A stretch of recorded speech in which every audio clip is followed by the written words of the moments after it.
गुरु गौरांग दांडालिका गिधारी ज्योति वंदेहं शीघ्र सिजित पद कमलं श्रीगुरुं वैष्णवांश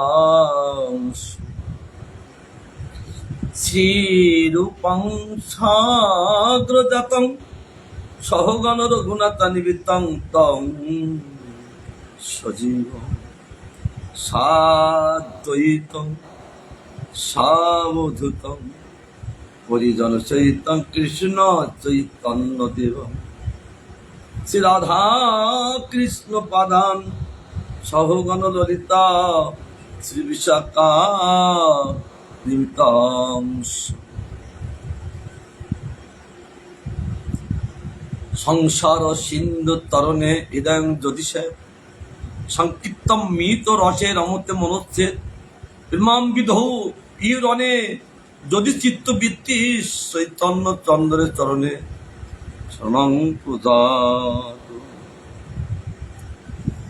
कस्तूरी तिलकं ललाट पटले वक्षस्थले कस्तूरं नासागर्भर मुक्तिकं करतल वेणुकरे कंकणं सर्वांगे हरिचंदनं सलितं कंठे दा मुक्ता बोले गोपस्त्रिय परिवेष्टित विजयते गोपाल चूड़ावली नारायण नमस्कृत नरं चैव नरोत्तमं देवीं सरस्वतीं व्यासं ततो जयमुदीरये श्रीतं श्रीतं नित्यं गीतं गीतं मुदा चिंततं चिंतं भक्ता चैतन्य चरितामृतं चैतन्य चरितामृत नित्य करताम जा हईते प्रेम भक्ति कृष्ण तत्व ज्ञान যাও ভাগবত পড়ো বৈষ্ণবের স্থানে একান্ত আশ্রয় করো চৈতন্য চরণে চৈতন্য ভক্তগণের নিত্য সঙ্গ আর নিত্য সঙ্গের দ্বারা কি হবে চৈতন্য রস সমুদ্রে তারা সাঁতার কাটতে পারবেন। তার জন্য শাস্ত্রে বলেছেন এই ভাগবত শাস্ত্র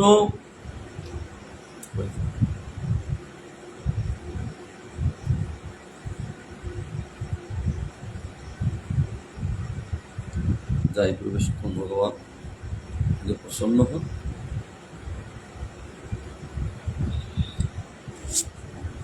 গ্রন্থকার কৃষ্ণদাস করিয়াদর্শের পা তিনি এক শ্লোকের মধ্যে সকলকে বন্দনা করলেন যে আমি এত সমুদ্রে পাউড়ি দেবো কি করে, আমার কি করে সম্ভব হয় আমার পক্ষে। তার জন্য সকলের কৃপা আশীর্বাদ দিয়ে বন্দনা করে তারপর তো লেখনীতে বসেন। এই শ্রীমৎ ভাগবত যেমন আবির্ভাব হয়েছিলেন রাধা অষ্টমীর পরে দ্বিতীয়া থেকে নবমী পর্যন্ত ভাদ্র মাসে ভাগবত আবির্ভাব, এই চৈতন্য চৈতন্যের আবির্ভাব জ্যৈষ্ঠ মাসে কৃষ্ণা পঞ্চমা তিথিতে চৈতন্য চৈতন্য আবির্ভাব, আর দেনুর গ্রামের শ্রী চৈতন্য ভাগবতের আবির্ভাব। সেটা সময়টা নির্ধারিত করিনি, এক এক সময় এক একটা গ্রন্থ আবির্ভাব হতে জীব জাতিকে করুণা করেন, লীলারূপে রসপান করতে থাকেন। আমরা সে ব্রতী, আমরা চৈতন্য চৈতামৃত পান করব। যত চৈতন্য চৈতামৃত আমরা পান করতে থাকবো তত কৃষ্ণ তত্ত্ব আমাদের জ্ঞান হবে। জ্ঞান করাবেন কে? শ্রীমান মহাপ্রভু। এই জন্য তার আগে তার করুণা লাভ করতে হবে। কৃষ্ণ তত্ত্ব বিষয়ে আমরা কেউ জানি না, রাধা তত্ত্ব বিষয় আমরা কেউ জানি না। তিনি জগতে এসে অন্য কোনো মিশন তিনি আনেন, রাধার মিশন তিনি এই জগতে খুললেন। জগতের বুকে সকলকে জানালেন আমার রাধা কে, কিভাবে তিনি ভজন করেন, তার ভজনামৃত জগতে শিক্ষা দেবার জন্য ভক্তরূপ ধারণ করে গৌরসুন্দর নিজে আস্বাদন করেছেন, জীবজাতিকে আস্বাদন করিয়েছেন। রাধার মিশন তিনি খুলেছেন। এই জন্য গৌরী শব্দ কি? গৌরী শব্দে রাধা, গৌরী শব্দে রাধা। রাধার মিশন খুলেছেন বলেন গৌরী ও মিশন। এই যে গৌরী মঠ, রাধার রাধার সব বস্তু প্রকাশ করলেন গৌরসুন্দর। আমরা রাধা কেমন, তাই এই চৈতন্য চরিতামৃত পাঠ করতে হবে, তাহলে তিনি বুঝিয়ে দিবেন সব। তার করুণা ছাড়া রাধা গোবিন্দের ভজন সাধন কখনো করা যায় না। আমরা আস্বাদন করছি, তিনি প্রসন্ন হন। এই ভারতবর্ষে আমাদের জন্ম একমাত্র কিসের জন্য? এই চৈতন্যমৃত পান করার জন্য। রাধা গোবিন্দের কথামৃত পান অনেক দূরে, তবে এইটা আগে পান করতে হবে। এইটা পানে মত্ত হলে তারপরে রাধা গোবিন্দের ভজনে তখন সে বুঝতে পারবে, এর আগে নয়। তার জন্য আমাদের জগতে আগে চৈতন্যের কথা, তার গুণগান, তার লীলার আস্বাদন। তিনি যুগপর্যায়ে লীলা করেছেন ভক্তদেরকে নিয়ে। সব ভক্ত এসছেন এই কলিযুগে, সব অবতার এসছেন এই কলিযুগে, সব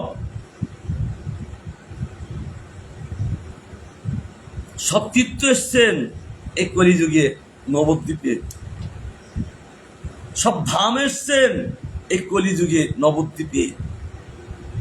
কি না আসেননি? গর্গসূত্রে বলছেন পৃথিবীতে 350 কোটি তীর্থ সব নবদ্বীপে অবস্থান করছে। নবদ্বীপ ধাম পরিক্রমা করলে পৃথিবী পরিক্রমা হয়ে যান, সর্বধাম পরিক্রমা হয়ে যান, সর্বতীর্থ দর্শনে ফল লাভ হয়ে যান, সর্বদেবভূমি সব পরিক্রমার ফল আরম্ভ হয়ে যান, এবং সবকিছু লাভ হয়ে যান এক গৌরমণ্ডল পরিক্রমা করার দ্বারা। সেটা সর্বধামময়, সর্বতীর্থময়, সর্বতারময়, সেটা সে ধাম। একদম এবার সর্ব অবতার সব এসছেন। সত্য যুগের লোক এসছেন, ত্রেতা যুগের লোক এসছেন, দাপর যুগের লোক এসছেন, সবই করিয়েছে। কারণ তারা এসছেন কেন? তারা প্রেম রসে ধন্য হননি, তারা প্রেম রসে কেউ ধন্য হননি। আর প্রেম রস দিয়ে অন্যকে ধন্য করতে পারেন না, কোনো অবতার পারেন না, তখন প্রয়োজন হননি। এখন তাদের প্রয়োজন আছে, তার জন্যই সময় এসে গেছেন এই কলিযুগে সকলে প্রেম রস আস্বাদন করার জন্য, প্রেমে ধন্য হওয়ার জন্য। সেই বৃহস্পতি এসছেন, সেই ব্রহ্মা এসছেন, সেই বৃহস্পতিকে শ্রাবণ ভট্টাচার্য, সে ব্রহ্মাকে তার ভগিনীপতি গোপীনাথাচার্য, এই মুকুন্দকে সেই স্নিগ্ধকণ্ঠ মধুকণ্ঠ বোধের তারা এসেছেন। সব ভক্ত এসেছেন, দ্বারকার থেকে এসছেন, মথুরার থেকে এসছেন, বোধধামের থেকে এসছেন, কে না আসেননি? সকলে এসেছেন এই গৌর ভক্তরূপী যে প্রেমরাস বিতরণ করবেন সেটা পান করার জন্য। আবার গৌর সুন্দর ছত্র বুঝেছেন শ্রীভা সঙ্গনে, কৃষ্ণ নাম ছত্র বসেছে শিবা সয়ঙ্গনে, ভিখারিরও ভিড় পড়েছে সে নামে রাধানে, কৃষ্ণ নাম ছত্র বসেছে শিবা স্বয়ংগনে। ছত্র বসেছে, সকলেই তারা উপস্থিত। কেউ পাত্র নিয়ে গিয়েছেন, কেউ পাত্র নিয়ে যাননি। গৌরসুন্দর পাত্র দিয়ে যাদের সে প্রেম ভরিয়ে দিলেন পাত্রে করি। যারা পাত্র নিয়ে এসছেন তাদেরকে ভরিয়ে দিলেন, যারা পাত্র আনেননি তাদেরও পাত্র দিয়ে ভরিয়ে দিলেন। পাত্র কি পাত্র? এই জগতের গামলা বাটি, শ্রদ্ধারূপ পাত্র। শ্রদ্ধারূপ পাত্র, আধার, শ্রদ্ধারূপ আধার যার পাত্র বড়, তবে এই রসপান বেশি নিতে পারেন। ওই কথামৃত কৃষ্ণ প্রেমামৃত পাত্র যত বড় হবে তত নিতে পারেন। সেই পাত্রটা কোথায় থাকেন? এইখানটাই পাত্র। শ্রদ্ধারূপ পাত্র এখানে করে নিতে হয়। চিত্ররূপ আধার পাত্র, ওই পাত্রে তারা কৃষ্ণ প্রেম রস ভরি নেন, আর কেবল শ্রবণ কীর্তন দ্বারা আস্বাদন করতে থাকেন, পরিপাক করতে থাকেন, মত্ততে থাকেন, কান্তি থাকেন, হাসতে থাকেন, নাচতে থাকেন, পাগলের মতন চলতে থাকেন। এই প্রেম রস আস্বাদনের এত ফল, তার জন্যই সকলে এখানে এসে গেছেন। এর আগে আমি না জানি ব্যবহার, ইয়ারে না ভাই স্বতন্ত্র চৈত্র আমার লোকেক্ষা নাই, আর কৃষ্ণ কৃপা হইতে আমি কবু লোকেক্ষা না ছাড়ি পারি ছাড়িতে। তিনি বলতেন, দামোদর পণ্ডিতের কথা বলছে যে এর কথা আমি তো ফেলতে পারি, তবে দামোদর পণ্ডিত যে আমাকে শাসন করেন, আমাকে ভালোর জন্য করেন। এক বিধবা নারী, স্বামীটা মারা গিয়েছেন, তিনি তপস্বিনী বয়স্ক, আর একটা ছেলে ছিলেন গোপাল, ঠিক কৃষ্ণবর্ণ দেখতে। মহাপ্রভুকে দেখে তিনি মহাপ্রভু কাছে বসে থাকতেন। মহাপ্রভু তাকে কৃষ্ণ জ্ঞানে তাকে কোলে করে নিতেন। আর যেখানে বাচ্চারা যত্ন পায় তারা প্রতিদিন সেখানে চলে আসেন।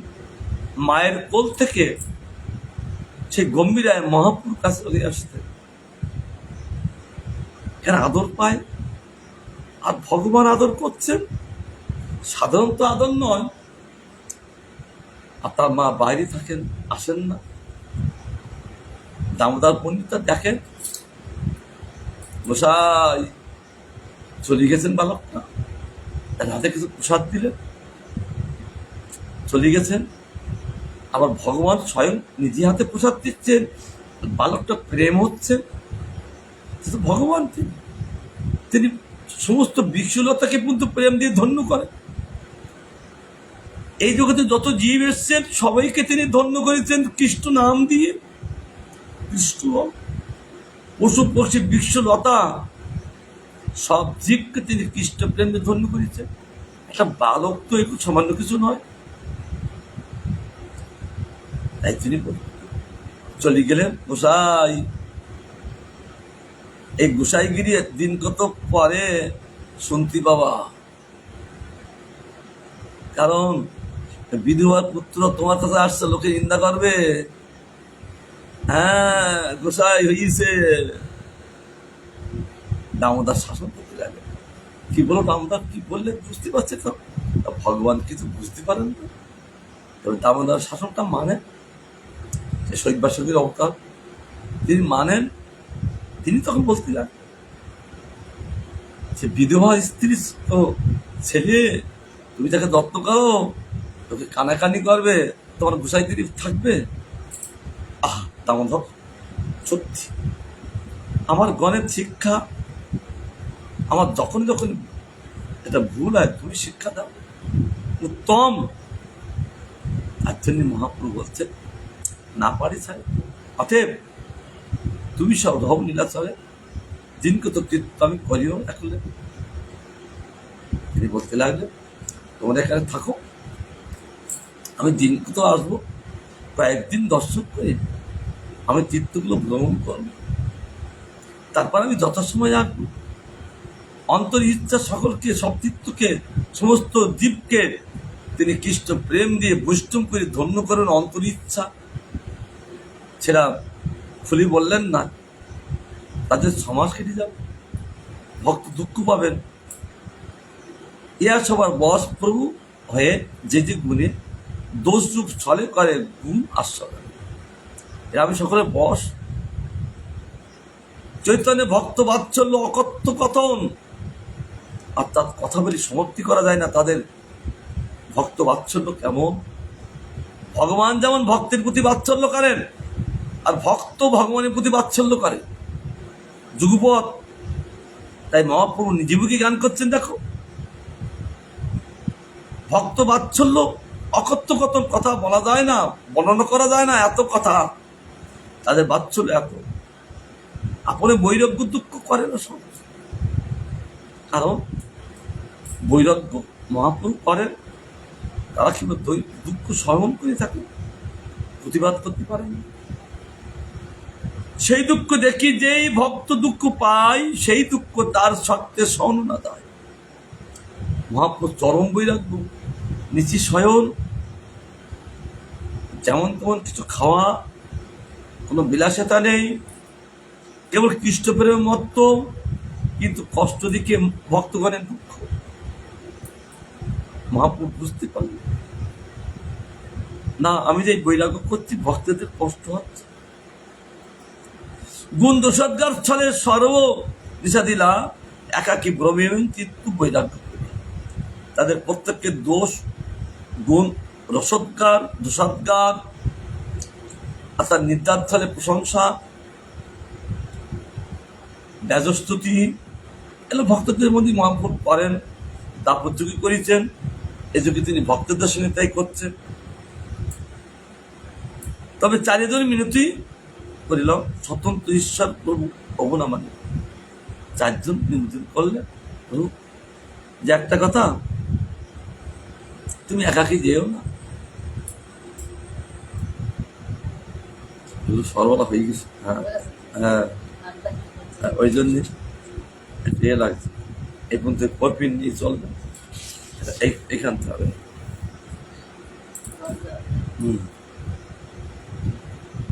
তখন নিবেদন করতে লাগলেন, প্রভু তুমি তো যাবে, তবে একটা জিনিস নিত্যানন্দ বললে, তুমি একজনকে নেও, নামকে সরল বিপ্র, অতি সরল, তোমার সেবা প্রাণ, এই কালা কৃষ্ণদাসকে তুমি নেও। তারপর ভক্তদের কথা শুনে তাকে সঙ্গে নিয়েছিলেন। যখন যাবেন, তবে সার্বভৌম পায়ে প্রভুর চরণে অবশ্য পালেবি প্রভু মোহ নিবেদন। প্রভু যাচ্ছেন, তবে উপযুক্ত তোমার সঙ্গে কথোপকথন করার একজন আছেন, তার সঙ্গে আমি দেখা করবে, তার সঙ্গে কথোপকথন করবেন, দেখবে বুঝতে পারবে তিনি কে একজন রায় রাম। তিনি নিবন্ধন করি বলছেন মহাপ্রভুকে সর্ব কি রামানন্দ রায় আছে গোদাবরীর তীরে, অধিকারী হয়েন তেও বিদ্যানগরে। তোমার সঙ্গে কথোপকথন একদম অধিকারী ব্যক্তি, জগতের লোক জানেন না, নিজেকে লুকে রেখেছেন, তিনি কেবল প্রতাপরুদ্রের আন্ডারে তিনি বিরাট ভাবে তিনি কার্যে আছেন, কিন্তু সকলে জানেন না, আমি জানি।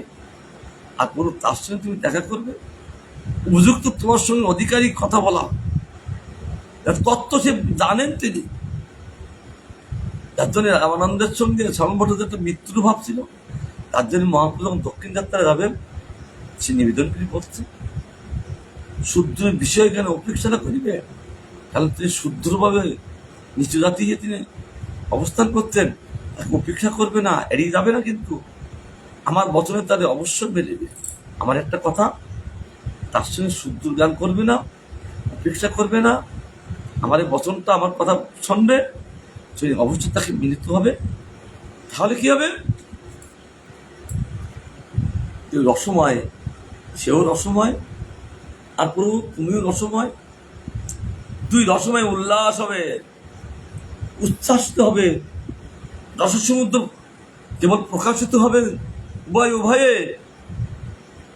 আর তুমি তার সঙ্গে অবশ্যই মিলবে। তোমার সঙ্গের যোগ্য কেহ একজন পৃথিবীতে রসিক ভক্ত নাই তার সম। প্রভু তোমার সঙ্গে যোগ্য ব্যক্তি সেই একজন, তিনি রামানন্দ। আর পৃথিবীতে রসিক ভক্ত, রামানন্দের মতো রসিক ভক্ত, রসময় ভক্ত, তার মতো সমব্যক্তি আর দ্বিতীয় কেউ নেই। পাণ্ডিত্য আর ভক্তি রস দুয়ে দেহ সীমা। যেমন পাণ্ডিত্য তেমনি ভক্তিরস সীমায় চলে গেছেন, আর ওদিকে বাইরে নাই, একটা বদ্ধ বেড়া পড়ে গেছে তার মধ্যে। যেমন পাণ্ডিত্য তেমনি ভক্তি রসমা সীমা। সম্ভাষিলে জানিবে তুমি তার মহিমা। তার কাছে সম্ভাষণ মানে তখন কথোপকথন করবে, তখন তার কথা, মুখের কথা শুনলে বুঝতে পারবেন তিনি কে একজন। তাহলে মহাপ্রভুকে জানতেন না তিনি কে? তাই ভক্তদের এত আস্তে করে বলছেন, তিনি তো যাবেন, সেখানে তো আগে যাবেন, কিন্তু সর্বমোট হচ্ছে বলছেন তিনি জানেন না ওখানে আছেন তিনি শূদ্ররূপে। সবই মহাপ্রভু জানেন, তথাপি ভক্ত হওয়া বলে দিচ্ছেন। রামানন্দ কেমন সর্বমোট অপূর্বভাবে তিনি ব্যাখ্যা করে বলছেন। আর মহাপ্রভু বলছেন বাবা, যে সর্বভট্টাচার্য মায়াবাদী ছিল, এখন সে রামানন্দ কেমন কি সুন্দর আমাকে তত্ত্ব কথা বলছে। মহাপ্রভু অতীত খুশি, তাই বললেন অলৌকিক বাক্য চেষ্টা তার না বুঝিয়া করিয়াছি তারে দুষ্ট জানিয়া। অলৌকিক বাক্য, অলৌকিক বাক্য মানে যে বাক্য এই জগতে লোক বলতে পারে না, সেই বাক্য তিনি বলেন ওই রামানন্দ।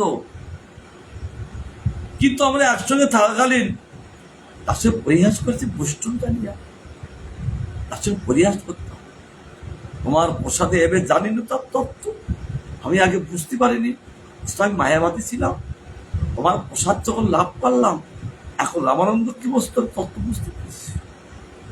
তাই প্রভু তার সঙ্গে দেখা পারবে, সম্ভাষিলে জানিবে তার যেমন মহত্ব। তাকে কথোপকথন করবে, তখন তুমি জানতে পারবে তার মহত্ব কি। তার সাধারণ মহত্ব না, তখন পরমানন্দে ভাসতে থাকবে। মহাপুরুষ শুনছে আর রামানন্দের তত্ত্ব কথা শুনিয়ে মহাপুরুষ পরমানন্দ ভাসছিলেন। বাহ, আমার সর্বভক্ত সাধারণ ব্যক্তি নন, তিনি রামানন্দ কি তত্ত্ব কিন্তু ভালো বলছেন। মহাপ্রভু আনন্দিত, তোমার প্রসাদে এবে জানি না তার তত্ত্ব। তোমার প্রসাদ যখন পেলাম, আমি তখন তার তত্ত্ব প্রদিও, সে ভগবত তত্ত্ব তিনি ভালো জানেন, আমি তা জানতে পেরেছি। অঙ্গীকার করিব তার বচন, তাদের বিদায় দিতে তারে রইল আলিঙ্গ। ঠিক আছে, তুমি যখন বলছো, আমি যখন দক্ষিণ যাত্রায় যাচ্ছি, আমি অবশ্যই রামানন্দের সঙ্গে মিলবো। এই বলে তাকে আলিঙ্গন দিয়ে বিদায় করে দিলেন। আর তোমার যেতে হবে না, আমি যাচ্ছি। আর তাকে প্রেম দিয়ে ধন্য করে দিলেন। মহাপ্রভু আলিঙ্গন দেন কেন? যাকে তিনি এত প্রিয় মনে করেন, যার প্রতি মহাপ্রভু এত কৃপা মনে করেন, তাকে আলিঙ্গন দিয়ে প্রেম দিয়ে ধন্য, চিরদিনের জন্য ধন্য করে দেন। চিরদিনের জন্য ধন্য মানে অভাব রাখেন না, কৃষ্ণ প্রেম দিয়ে ধন্য করে দেন। যার প্রতি মহাপ্রভু সন্তুষ্ট হন, বলে আমি এই জগতের বস্তু কি দিব, আমার কাছে আছে কি না, এখানে ভক্তদেরকে আমি এই জগতের বস্তু দিয়ে বঞ্চনা করব না। আর আমি এই জগতে এসেছি বঞ্চনা করতে নয়, জীবকে কৃষ্ণ প্রেম দিয়ে ধন্য করার জন্য। তাদের মহাপ্রভু যার প্রতি সন্তুষ্ট হন, সঙ্গে সঙ্গে তাকে ধরে প্রেমে আলিঙ্গন কি দিয়ে দেন, তাকে প্রেম দিয়ে চিরদিন ধন্য করে দেন। সর্বটা আলিঙ্গন দিয়ে প্রেম দিয়ে ধন্য করে দিলেন। ঘরে কৃষ্ণভোজি মোরে করিও আশীর্বাদে, এরা চলে আসি যেন তোমার প্রসাদে। যাও কৃষ্ণভোজন করো আর আমার একটু আশীর্বাদ করবে। এই বলে তাই বিদায় দিলে বলছেন আমি আবার ফিরে আসবো তোমাদের প্রসাদে, আমি আবার ফিরে আসবো। শান্তনা দিয়ে তাকে ঘরে পাঠালেন। এত বলি মহাপ্রভুর করিলা গমন, মূর্ছিত হইয়া তা পড়িলা সর্ব। সঙ্গে সঙ্গে তিনি মূর্ছিত হয়ে গেলেন ভূমিতে, বাহ্য কোনো জ্ঞান নেই। তার অপেক্ষা কইল শীঘ্র গমন, কে বুঝিতে পারে মহাপ্রভুর চিত্তমন। তাকে রেখে তিনি যাত্রা করলেন। ভক্তগণ কেবল বিরহ মহাপ্রভু বিরহ, যেমন গোপীগণ তারা কৃষ্ণ বিরহে কাতর, ঠিক ভক্তগণ মহাপ্রভু যখন দক্ষিণ যাত্রা করতে গেলে তারা বিরহ। তাদের সেই দিন থেকে তারা কেবল তার প্রসাদামৃত ভজনামৃত পান করেন। কোথায় জগন্নাথ দর্শন, অন্তরে উল্লাস নেই, কেবল মহাপ্রভু বিরহে কেবল তারা ভজন করতে থাকেন। কবে আসবেন অপেক্ষা করতে থাকেন। চিত্তে অন্য কোথাও ভাব নেই। যেমন বধূবাসীতে হয়েছিলেন, গৌর সুন্দর চলে গেলে এই গৌরবাসীদের উড়িষ্যাবাসীদের ভক্তদের এরকম বিরহ চলতে লাগলেন। কৃষ্ণবাসীদের ছিলেন কৃষ্ণ বিরহ, এখন পুরীধামের ভক্তগণের বিরহ গৌর বিরহ, কেবল গৌর কীর্তন করতে থাকেন। তাদের চিত্তে অন্য কোনো ভাব নেই, কেবল গৌর কীর্তন। মনোভাবের চিত্তের প্রকাশ এই হয়, পুষ্পসম কোমল কঠিন বজ্রময়। পুষ্পের মতন কোমল, আবার তিনি বজ্রময় কঠিন। নিত্যানন্দ প্রভু ভট্টাচার্য উঠাইলাম, তার লোক সঙ্গে তারে ঘরে পাঠাইল। ভক্তগণ শিখিলা কইলা পূর্ব সাত, বজ্র প্রসাদ লইয়া তবে আইলা গোপীনাথ। সঙ্গে সঙ্গে বস্ত্র প্রসাদ এবং সব নিয়ে আসলেন। গোপীনাথে শিখলেন গোপীনাথ আচার্য। সবার সঙ্গে প্রভু তবে আলাল্লাহ আইলা, নমস্কার করি তারে বহু স্তুতি কইলা। ভক্তগণকে ছেড়ে তিনি আসতে পারছেন না, তার জন্য আলাল্লাহ পর্যন্ত এসছেন সব ভক্তদের সঙ্গে। খুব স্তুতি, প্রেমে কীর্তন নৃত্য। ব্রহ্মাবাসী নৃত্য গীত কইলা কতক্ষণ, দেখিতে আইলা তাহা বৈশ্বিক যতক্ষণ। সেই আলাল্লাতে যত ভক্তগণ আছেন এই প্রেমাবেশীতে নৃত্য করছেন, সকলে দেখে সব এসে গেলেন যে এরকম নৃত্য জীবনে কাউকে দেখেনি। তা দেখবেন কে? তিনি নৃত্যের মাস্টার। নৃত্য কিভাবে করতে হয় গৌর সুন্দর শিখিয়েছেন জীবজাতিকে। মহারাষ্ট্রে গিয়েছিলাম, সেখানে ইস্কন ভক্ত এসছেন, তারা ইস্কনে ভাবে নৃত্য করছেন। আমাদের না এরকম নৃত্য নয়। নৃত্য তো শিখিয়েছেন কি মহাপ্রভু। দুই হাত তুলে এরকম না, দুই হাত তুলে নৃত্য করতে হবে, আত্মসমর্পণ করে নৃত্য করতে হবে। দুই হাত তুলে আত্মসমর্পণ করে গৌরীর পাদপদ্মে নৃত্য বিধান। তারপর তো আবার দুই হাত তুলে নৃত্য করতে লাগবে। নৃত্য মাস্টার তিনি, দেখে সকলকে নৃত্য শেখান। চৌদিকিতে তখন এই দেখছেন, আর চারিদিকে লোকে কেবল হরি হরি হরি হরি, কেবল আলান্নাতে যে হরি হরি বলতে লাগলে প্রেমাবেশে। প্রেমাবেশে মধ্যে নৃত্য করে গৌর হরি, সব ভক্তদের মাঝখানে সেই গৌর নৃত্য করতে লাগলেন। তাতে আলালনাথবাসীদের তাদের অন্তর প্রেম দিয়ে ভরে দিলেন। তোমরা কেউ দেখবে কেন, আমার প্রেম রস আস্বাদন করো। তাদেরকে আস্বাদন করালেন করুন। কাঞ্চন ছদ্মচিত অরুণ বসন, তিনি কাঞ্চন শব্দের সোনা সদৃশ নিজে দৃশ্য হয়েছেন। অরুণ বসন,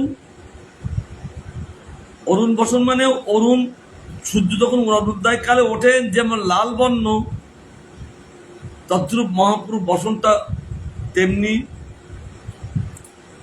কাঞ্চন চকচক করছেন রৌদ্রের, সেই অরুণোদয় যে আলো ছোটা লেগেছেন চকচক করছেন, ওইটা তো লাল তুল্য। আর কঞ্চন ওই আগুনে যেমন পড়লে জল জল করেন, অরুণ কালের উদয় যখন হলেন সূর্য, তখন ওই তার ছটা যখন লাগলেন মহাপুরুষ অঙ্গ চকচক করতে লাগলেন, সংকুচিত করে পুলকিত করতে লাগলেন। কারণ তিনি আদি কাঞ্চন, গৌরাঙ্গ, 14 ভুবনে, সব ভুবনে কাঞ্চন পাওয়া যায়। সেই কাঞ্চনের কত উজ্জ্বলতা। সুতলে একটা কাঞ্চন আছে হাটক কাঞ্চন, 14 ভুবনের মধ্যে হাটক কাঞ্চন সবচেয়ে উজ্জ্বলতা। আবার গৌর সুন্দর যখন নদিয়াতে আসলেন, বলছে সেই কাঞ্চন নিন্দিত হয়ে গেলে, নিন্দিত হাটক কান্তি কলে বড় গর্বিত মারক মারাম, সেও মহাপ্রভু অঙ্গে নিন্দিত হয়ে গর্বিত হয়ে গেলেন, পরাজিত হয়ে গেলেন সেই স্বর্ণের উজ্জ্বলতা। এই জন্য বলছে কাঞ্চন চতুর্থ অরুণ বসন, প্রকাশের কম্প সেদ তাহাতে ভূষণ। লোক এরকম ভাবে গাল্লম খাড়া কম্পতে লাগলেন, অশ্রু বসন বিসর্জন করতে লাগলেন, শ্বেত দিতে লাগলেন। কি অপূর্ব ভূষণ ধারণ করেছেন, দেখিতে লোকের মনে হইল চমৎকার, যত লোক আইছে কেউ নাই যায় ঘর। যত লোক এসছেন আলালনাথের, তারা চমৎকৃত হচ্ছেন। আকাশে মেঘ হলে বিদ্যুৎ যেমন চমকৃত করে দেন, আমার গৌর সুন্দর অঙ্গের ছটায় জীবটা থেকে চমৎকৃত করে দিচ্ছেন। আর গৌর সুন্দরকে রেখে আর একটা লোক ঘরে যাচ্ছেন না, কেবল অপলক নেত্রে সে গৌরকে দেখতে লাগলেন, কেউ ঘরে যাচ্ছেন না। যাবেন কেন?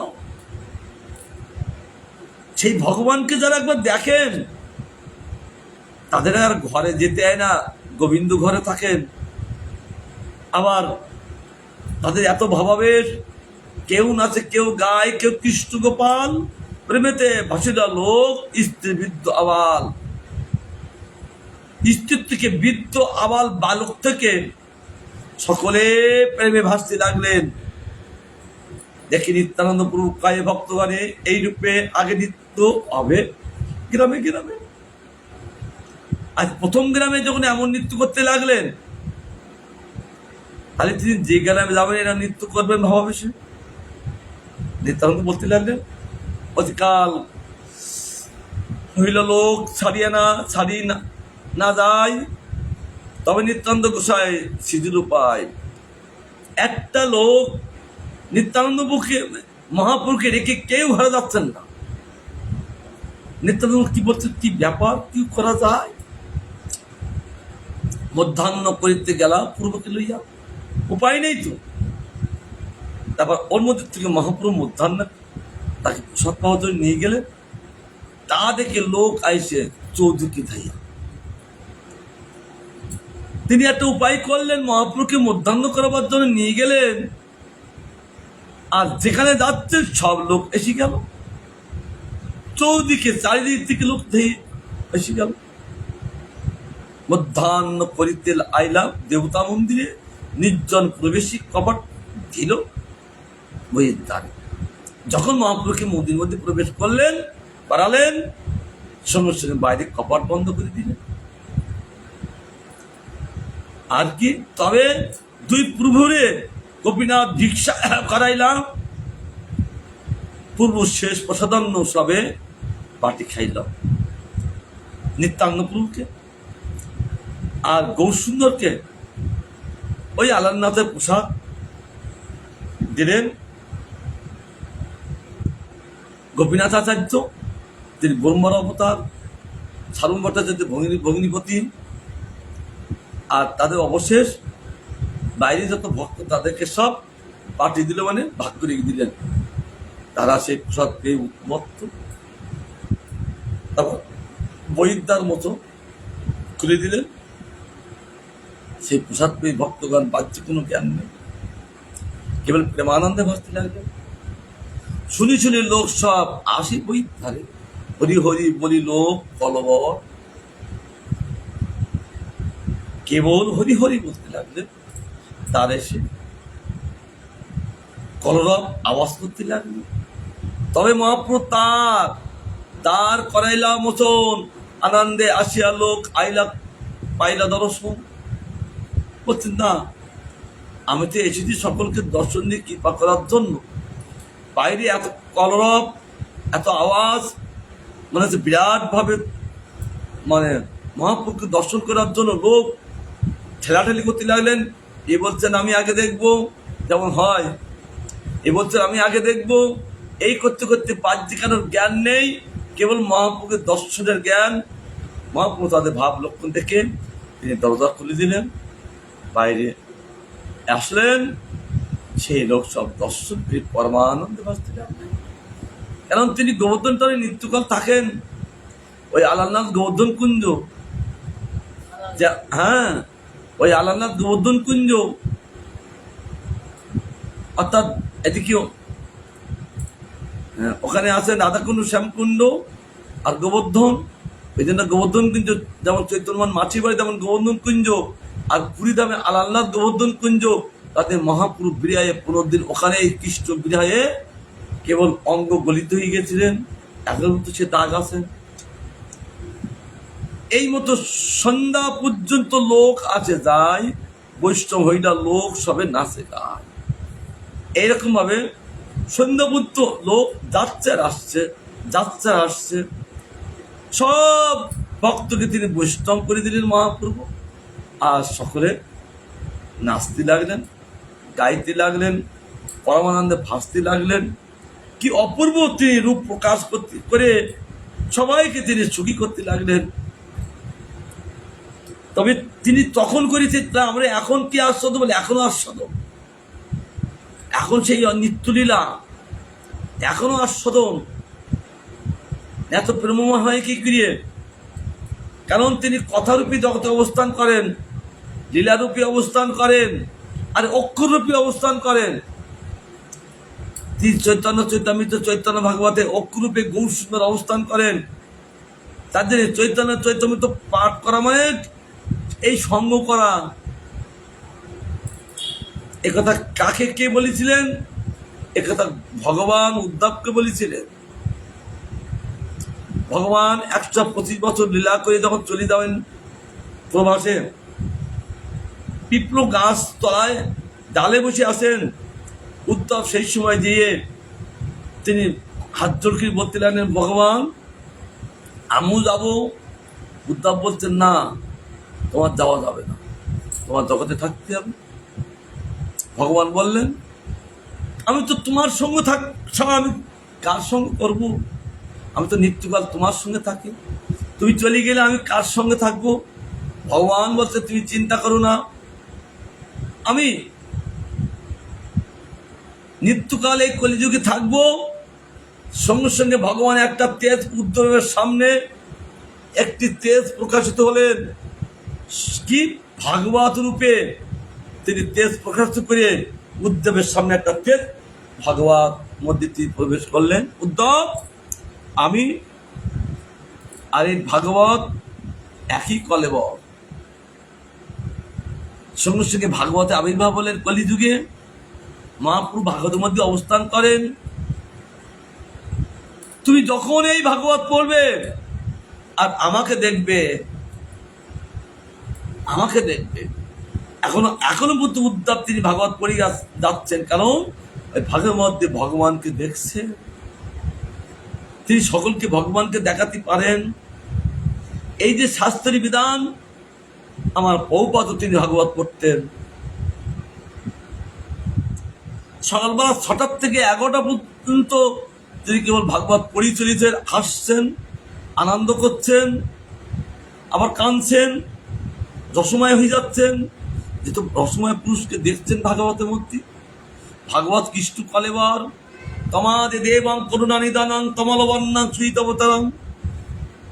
তমাল বর্ণ ভাগবত, এই তমাল বর্ণ হরিকথামৃত যিনি আস্বাদন করেন, ভগবান বলেন আমি তাকে আমি কি দিব? কেবল কিছু না দিয়ে ভগবান বলছে আমার কথামৃত যিনি পান করছেন আমার স্বরূপ তাকে দেব।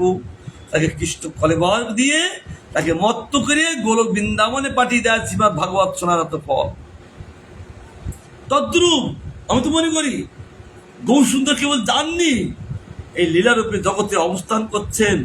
এই লীলার পান করা মানে সেই লীলায় থাকা। এই জন্য অক্ষরূপী থাকেন, কথারূপী তিনি আছেন। যেখানে তার কথা সেখানে ভগবান।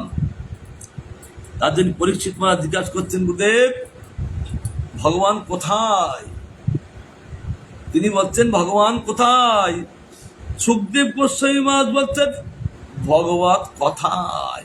যেখানে ভগবত কথা সেখানে ভগবান। তার জন্য কথারূপী তিনি জগতে অবস্থান করেন, শব্দ ব্রহ্মরূপী তিনি অবস্থান করেন, এবং গ্রন্থের মধ্যে অক্ষররূপী তিনি অবস্থান করেন। এই কলিযুগে আমাদের প্রভুপাদ তিনি আস্বাদন করেছেন। এই কলিযুগে আমাদের প্রভুপাদ তিনি আস্বাদন করেছেন। তিনি পড়তে পড়তে ওই ভাবরাজি চলে গেলেন। তারপরে পরমানন্দ প্রভু তিনি সকালের খাবার নিয়ে এসছেন। প্রভুপাদ বাহ্যে কোনো জ্ঞান নেই, বাহ্য কোনো ক্ষুধা নেই, কেবল ওই ভাগবত রস এবং ভগবানকে দর্শন করতে লাগলেন।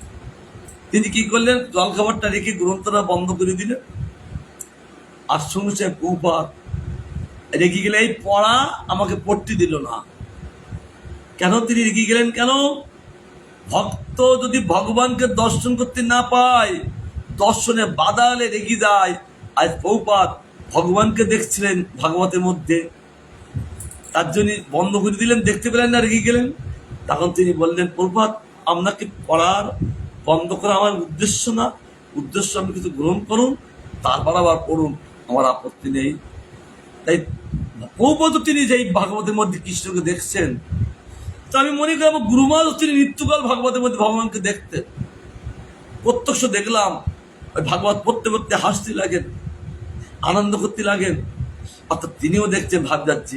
কারণ ভগবতকে ভগবানকে দেখা যায় ভাগবতের মধ্যে। তিনি কৃষ্ণ কলেবর শ্রীমৎ ভাগবত, আর এই ভাগবত রস তিনি পান করেন, তিনি কৃষ্ণ কলেবর লাভ করেন। আর গৌর সুন্দর যে লীলা রস জগতের বুকে, এই লীলা রস পান করলে তিনি গৌর বর্ণ লাভ করবেন। আর গৌরী কৃপা আশীর্বাদ পেয়ে গৌর ধামে চলে যাবেন। গৌর একটা ধাম আছেন গোলকে গৌর ধাম আছেন, আবার কৃষ্ণ ধাম আছেন। কেবল যারা কৃষ্ণ ভজন করেন তারা কৃষ্ণ প্রকোষ্ঠে থাকেন, কৃষ্ণ ধামে থাকেন, সেই গোলক ধামে। কেবল যারা গৌর ভজন করেন ওই গৌর ধামে থাকেন, সেই গোলকে। আর যারা গৌর ভজন করেন, কৃষ্ণ ভজন করেন, তারা ওই দুই প্রকোষ্ঠে যাওয়া আসা করেন, সেই গোলক ধামে। তাদের গৌর কথামৃত পান করা মানে গৌর তার প্রতি সন্তুষ্ট হলে তার গৌর বর্ণ তার রূপ দেবেন, দিয়ে তাকে গৌর স্বরূপ দিতে পারেন। গৌর যেমন কৃষ্ণ স্বরূপ দেয় ভক্তদেরকে নিজের রূপ। আর এই গৌর কথামৃত রস পান করলে গৌর সুন্দর প্রসন্ন হয়ে তাকে গৌর স্বরূপ রূপ দান করেন। যাই সচিনন্দন মুর হরি কি মাধুর্যময় কথা। তাই সঙ্গে সঙ্গে এই রূপে সেইটাই ভক্তগণ সঙ্গে সেই রাত্রি গোয়াইলা কৃষ্ণ কথা রঙ্গে।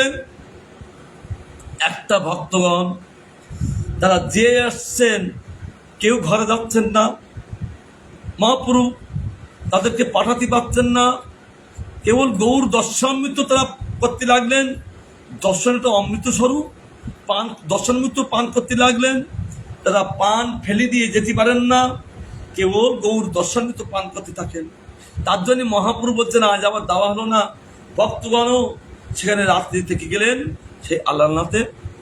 আর সেখানে থেকে কেবল সব ভক্তদের সঙ্গে কৃষ্ণ কথা বলতে লাগলেন মহাপ্রভু। সমস্ত ভক্তগণের খাওয়া দাওয়া নাই, কেবল গৌর কথামৃত গ্রহণ করতে লাগলেন। তাদেরকে কৃষ্ণ কথার রঙ্গে মজিয়ে রাখলেন, আনন্দ দিয়ে রাখলেন। তারপর প্রাতকালে স্নান করে করিলা গমন, ভক্তগণে বিদায় দিলা করিয়া লিঙ্গ। তিনি এক এক করে সমস্ত ভক্তগণকে আলিঙ্গন দিয়ে প্রেম দিয়ে ধন্য করিয়ে তাদেরকে চলছেন। মূর্ছিত হইয়া সবে ভূমিতে পড়িলা, সবা পানে প্রভু ফেরি না চাইলা। যখন তাদেরকে আলিঙ্গন দিলেন, আলিঙ্গন পেয়ে তারা সব মূর্ছিত হয়ে ভূমিতে পড়লেন। এই সময় শ্রীমান মহাপ্রভু পিছনে না তাকিয়ে কেবল তিনি যাত্রা করতে লাগলেন। মাধুর্য কথা। বিচ্ছেদে ব্যাকুল প্রভু চলিলা দুঃখী হইয়া, পাশে কৃষ্ণদাস যায় জল পাত্র হইয়া। সব ভক্ত করে ভক্ত বিচ্ছেদ, কেবল ভগবান বিচ্ছেদ নয়, ভক্ত বিচ্ছেদ। ভগবান বলছে ভক্তদেরকে আমি ত্যাগ করি, তার তো যাচ্ছি। তার জন্য তিনি ব্যাকুল কাঁদতে লাগলেন, অন্তরে দুঃখী। তারপর কৃষ্ণদাসকে বললেন, ভগবান কৃষ্ণদাসকে কৃষ্ণদাসকে নিয়ে যান। তখন তিনি কৃষ্ণদাসকে লিখুন, ভক্তগণে উপবাসী তাই রহিলা, আজ দিনে দুঃখ ইয়া নীলা চলে আইলা। ভক্তবান কেবল দুঃখী উপবাসী, মহাপুরুষ চিন্তায় তারা বিভরিয়ে সেখানে থেকে গেলে পরদিন তারা আবার সব নীলাচলে আসলেন। মত্ত সিংহ প্রায়, মত্ত সিংহ যেমন জঙ্গলে কাউকে কোনো প্রহার করেন না, কেবল নিজেও ভাবে দলিত হয়ে চলতে থাকেন। সমস্ত প্রাণী সব ভয়েতে পালাতে থাকেন। আজ আমার মহাপ্রভু মত্ত সিংহের মতন তিনি কারো দয়া মায়া অন্তরে না নিয়ে কেবল মত্ত সিংহের মতন তিনি চলতে লাগলেন। প্রেমাবেশে যাই করি নাম সংকীর্তন, প্রেমাবেশে তিনি চলতে লাগলেন। কেবল মুখে নাম সংকীর্তন। কি বলতে লাগলেন? এই কলিযুগে রঘুনাথ রঘু গোস্বামী বলছেন, শ্রী চৈতন্য মুখোদ্গীর্ণ হরে কৃষ্টিতে বন্য কাম নিমজ্জন্তং জগৎ প্রেপনে বিজয়ন্তং তদা হুয়া। এই কলিযুগে গৌরসুন্দর কিছু বর্ণ আনেননি, বেশি বর্ণ আনেননি, হরে কৃষ্ণ বর্ণ নিয়ে এসছেন। বলে এই জগতে বেশি বর্ণের প্রয়োজন নেই, হরে কৃষ্ণ বর্ণের দ্বারা সমস্ত জীবজাতিকে আমি কৃষ্ণ প্রেম দিয়ে ধন্য করব। তার জন্য মহাপ্রভু প্রেমাভিষেক সংকীর্তন করতে লাগলেন। কৃষ্ণ কৃষ্ণ কৃষ্ণ কৃষ্ণ কৃষ্ণ কৃষ্ণ কৃষ্ণ হে কৃষ্ণ কৃষ্ণ কৃষ্ণ কৃষ্ণ কৃষ্ণ কৃষ্ণ কৃষ্ণ হে কৃষ্ণ কৃষ্ণ কৃষ্ণ কৃষ্ণ কৃষ্ণ কৃষ্ণ কৃষ্ণ হে কৃষ্ণ কৃষ্ণ কৃষ্ণ কৃষ্ণ কৃষ্ণ কৃষ্ণ কৃষ্ণ হে কৃষ্ণ কৃষ্ণ কৃষ্ণ কৃষ্ণ কৃষ্ণ কৃষ্ণ রক্ষমাম কৃষ্ণ কৃষ্ণ কৃষ্ণ কৃষ্ণ কৃষ্ণ কৃষ্ণ পায় মা রাম রাঘব রাম রাঘব রাম রাঘব রক্ষমাম কৃষ্ণ কেশব কৃষ্ণ কেশব কৃষ্ণ কেশব পায় মা। এইভাবে তিনি নৃত্য করতে করতে, এই সংকীর্তন করতে করতে এবং তিনি দক্ষিণ যাত্রা করতে গেলেন, ভ্রমণ করতে প্রবেশ করলেন। ভক্তগণ তারা চলে আসলেন। এই বলি আমার গৌরী কথামৃত বিশ্রাম দিচ্ছে। আবার গৌসুমের কি বলে আমরা আবার আস্বাদন করব। তিনি প্রসন্ন হোক। যতদিন জগতে ভগবান আমাদের রাখেন, আমরা এই লীলারস নিত্যকাল যেন পান করতে পারি। আমাদের আর কি আছে পানের বস্তু?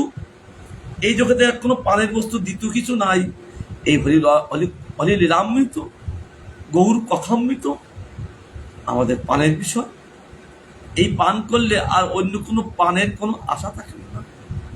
যেমন শাস্ত্রী বলেছেন, সর্ববেদান্ত সারাঙ্গী ভাগবত মিশ্বতে তৎ রসামৃত তৃপ্ত নান্যত্ব সৎ অতি কচিত।